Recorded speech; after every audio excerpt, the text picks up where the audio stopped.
I apologize for being late, but I promise you it will all be worth it. I am so happy to be with all of you here today talking about internet history. That is correct. So in last week's lecture, I believe I talked about the one and only Leonard Kleinrock and his 1961 publications on the theory of packet switching versus the currently used circuit format, along with the early memos of J.C.R. Licklider and his galactic network concept in 1962. Now, I could extrapolate further on Licklider in DARPA, ARPANET, MIT, UCLA, and all those other equivalent organizations. But my publisher would have to incentivize me with another book deal. But what I really want to talk to you all about today is an event that happened with a one Lawrence G. Roberts, an MIT researcher who was working with a programmer named Charlie Klein on October 29th, 1969 at 22:30 on ARPANET's research network. Now, this Charlie Klein fella, he was trying to type in the word login to the SRI host from the UCLA host. Now, Klein was on voice comms with Roberts, so the two could verbally confirm what was being seen on the other side. So Klein punches in the first letter, L, and then asks Roberts, "Hey Roberts, did you get that?" Roberts then replies, "Yeah, I got that." So Klein punches in the second letter, and he again asks for confirmation. And sure enough, the second letter got through. So Klein attempts to punch out the remaining three letters. And as he's going for the third letter, the system goes out. But what did escape from the crash were two letters in an incomplete message. Low. Now, these scientists hadn't prepared any special message. But lo and behold, what they had done. In that moment, those two letters spelt out a change in the world from which there was no return. A hunger was born that day as Pandora's box was opened. And what is spilled forth has proceeded to blend everything that we know and could possibly comprehend into one sleepless, relentless, writhing mass. He's there, waiting for you.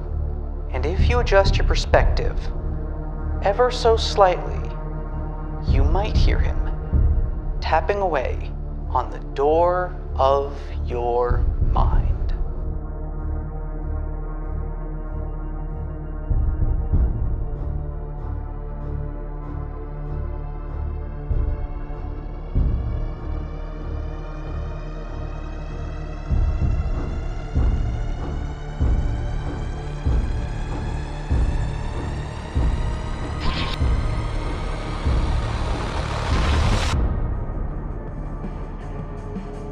What's up everybody, Peter McKinnon here and welcome back to yet another tutorial, another video. And today, you heard it, we are talking about how to film yourself, specifically when you have nobody around to help you. So here's what I'm wondering. You spend all this time consuming, watching, day after day, videos and essays, and it just makes me wonder, have you actually internalized any of it? I'm sorry. What? Have you actually understood any of the material that you've been watching? I'm not sure. Did you have something in mind? Well, as a matter of fact, I do have a few questions that I could pose to you and help me gain a baseline of your understanding so I can understand where you're at. I mean, yeah, sure, shoot, yeah, go for it. Excellent. Firstly, what do you set your white balance to when it is a cloudy day? Could you repeat that? Absolutely. What do you set your white balance to when it is a cloudy day? 3,500? Are you asking, or are you telling me? You don't have any friends that know how to use cameras, or if you do, they don't live close. 3,500. Asking or telling? Now, because this shot is so cool, you don't have any friends that know how to use cameras. Great idea. You want to execute? 3,500. No, so sorry, that is incorrect. Do not pass go, do not collect $200. I mean, okay, let's do another one. Alrighty. What is your ideal shutter speed in relation to your frame rate?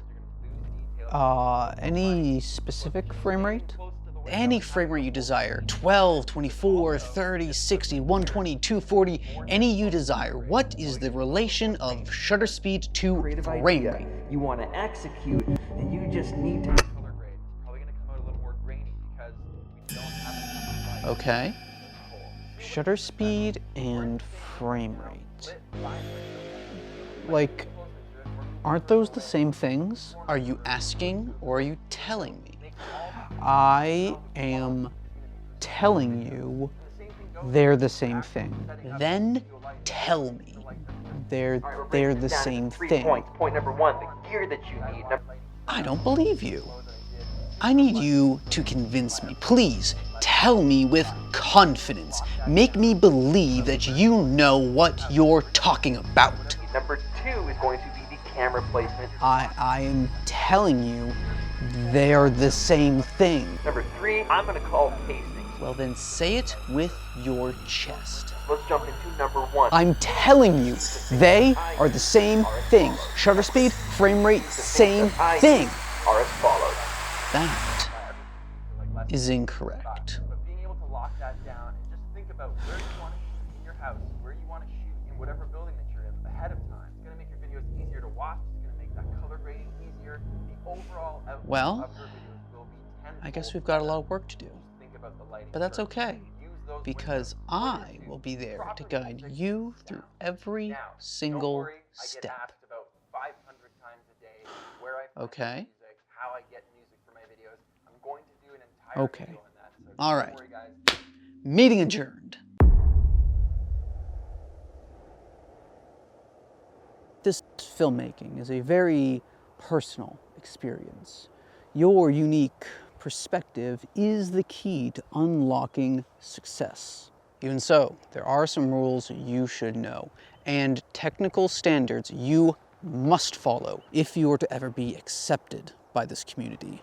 Do I need to be accepted? Do you want to succeed? Yeah? Okay. What I need you to understand is that an image is like a house that is built on 3 pillars, none more important nor insignificant than the other. Pillar 1 is your exposure, and this is based on how much light is reaching your sensor. Now, the easiest way to adjust exposure is to open or close your aperture, which also controls your depth of field.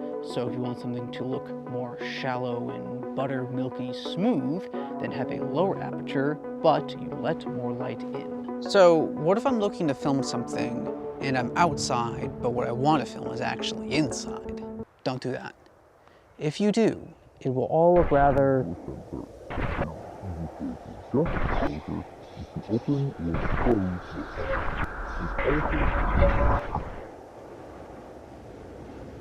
Oh.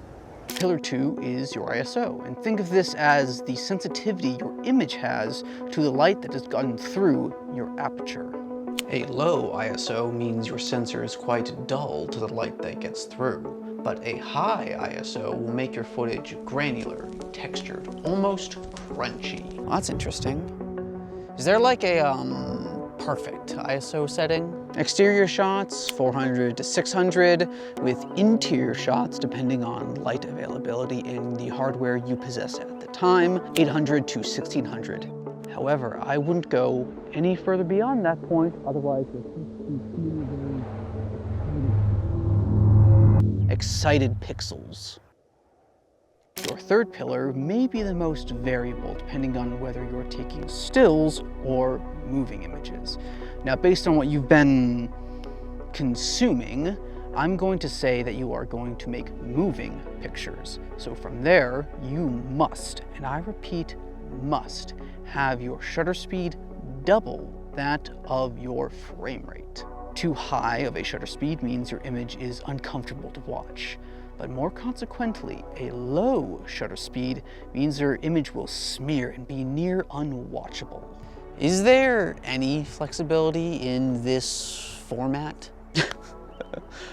No, absolutely not. You know, for a medium that pitches itself so heavily on the expression side of things, there really are a lot of rules. It is a paradox, isn't it? This pitch of freedom of expression, all the while contrasted by brutal structures, infighting, and pride of knowing what's technically correct. Anyway, those are the basics. And now it is your job to take that basic knowledge and apply it. How's that? It's said that to make a good image, you need to take 10,000 bad images. And my job now is to help you take 10,000 bad images.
How's it going?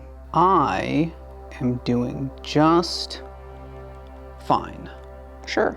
Maybe. Sure. Well, no. I just can't commit. Do you feel as though you would benefit from a helping hand? Sure, fine. Hit me. Well, if I was to do this, I think there are 4 tenets that I would try and follow for myself. Light my subject, focus on my subject, expose my subject, and breathe. Light, focus, expose, breathe. Light, focus, expose, breathe. Light, focus, expose, breathe. Light, focus, expose, breathe. Light, focus, expose, breathe.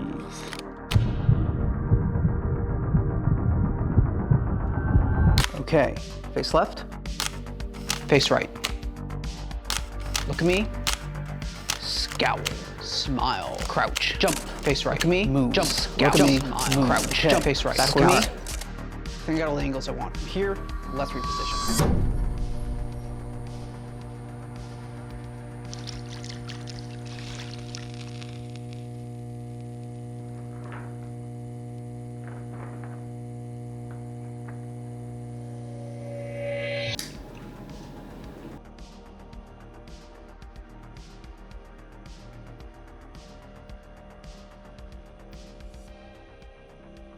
This one's underexposed, this one's overexposed, this one you missed focused on, this one your subject matter's not very interesting. Other than that, just do more. What you got there? Taking notes on what you said. We'll carry on.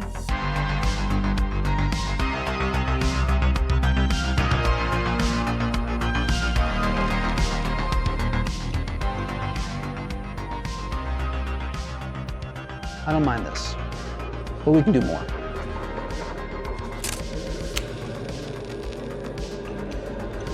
You just gotta do more.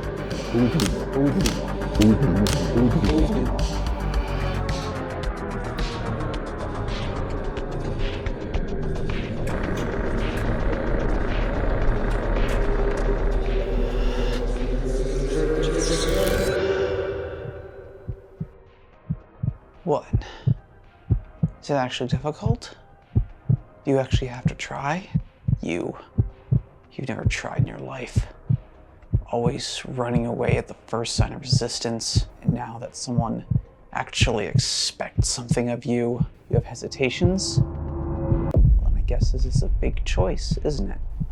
You can either give up now, or take a deep breath and lock in.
Hey. Hey. Hey. Hello. Anybody home? Sorry. I think I was somewhere else. Yep. That can happen. Yeah, I guess that can happen.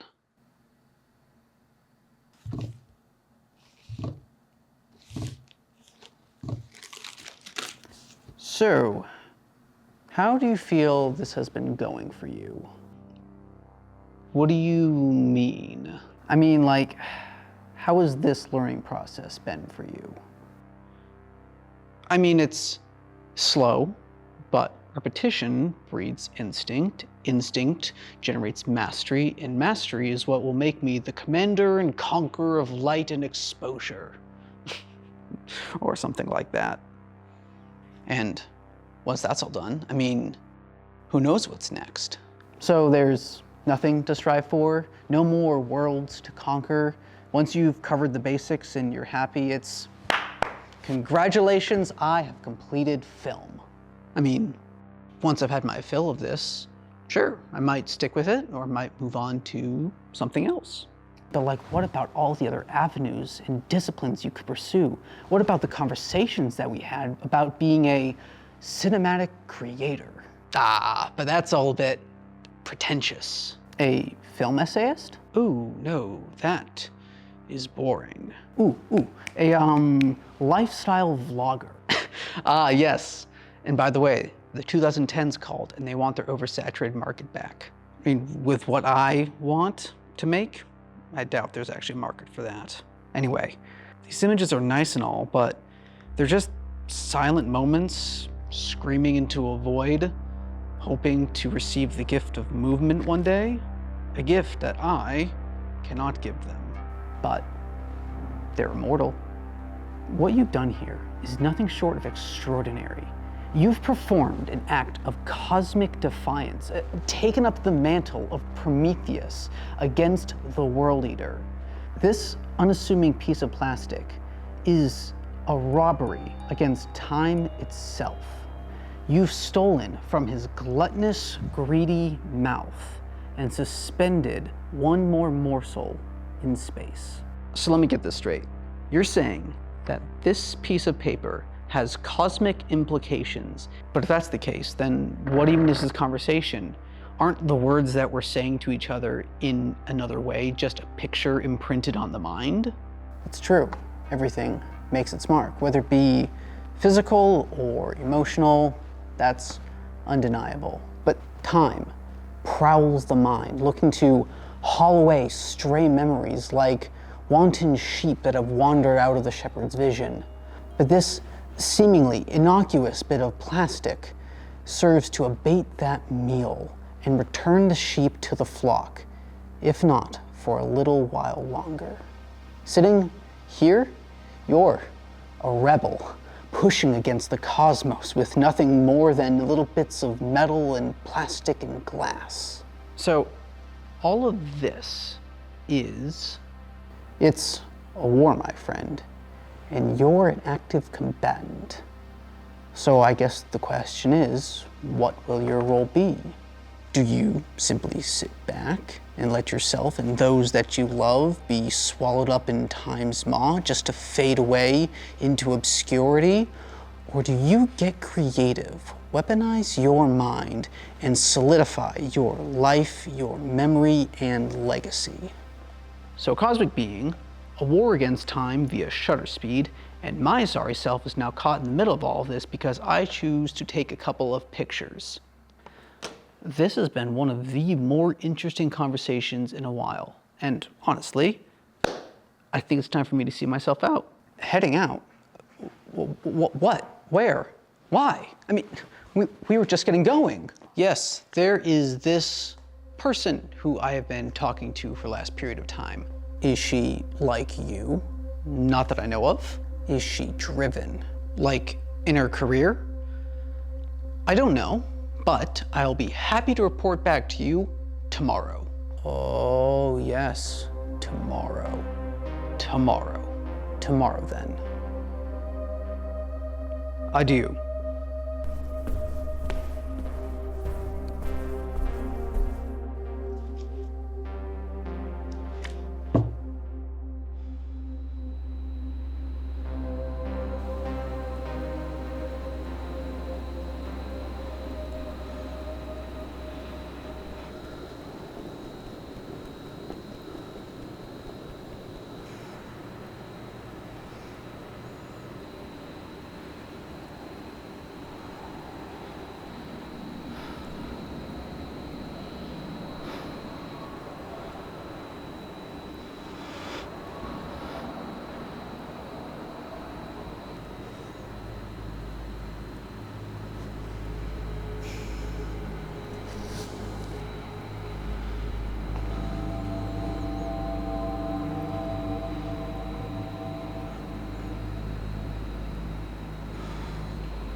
I look at all the lonely people.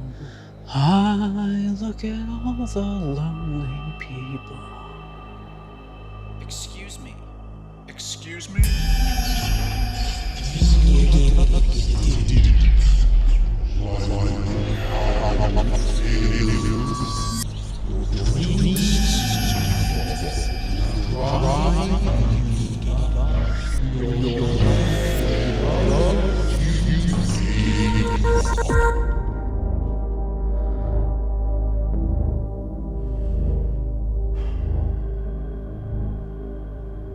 I couldn't do it. No matter how I try or how I try to change, I just can't make it happen. I'm sorry. I know how much she meant to you, and I know how much trying this meant to you. But there's nothing that can bring her back. It's just, where do I go from here? Stuck in the mire, unable to escape this haunting? And now I'm not even sure if what I'm waking up to every day is me or just some copy of a copy of a copy, until all that's left is an image where I am faded and feel nothing, hear nothing, and see nothing. Is my fate just to live and be swallowed up in time's maw? There's no replacing what you lost. And maybe there's no way of moving on as you are. But that doesn't mean you've lost your purpose. That doesn't mean you're bound to the same person who lives a shadow life every day. I believe in you, and I believe it is possible to die once and be born as something new. Something new? What am I to become when all that I am and was is already been poured out? I don't know. But then again, you never know until you try.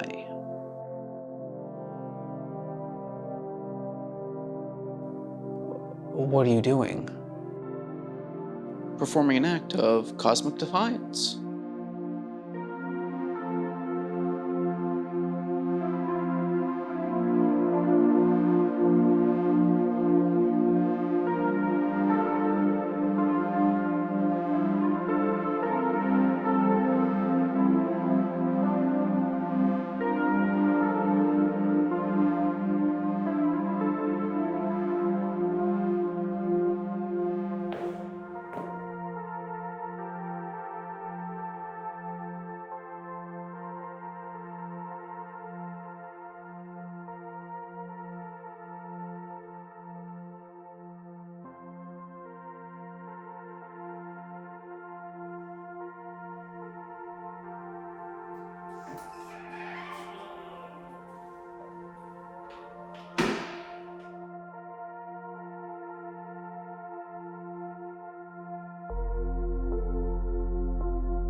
So, what happens now? I don't know, but I would be willing to find out together.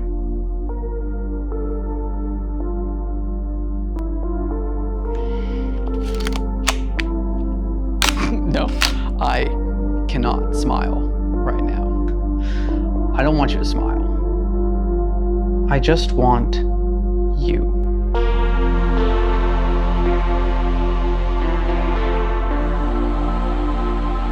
Tell me, what do you see?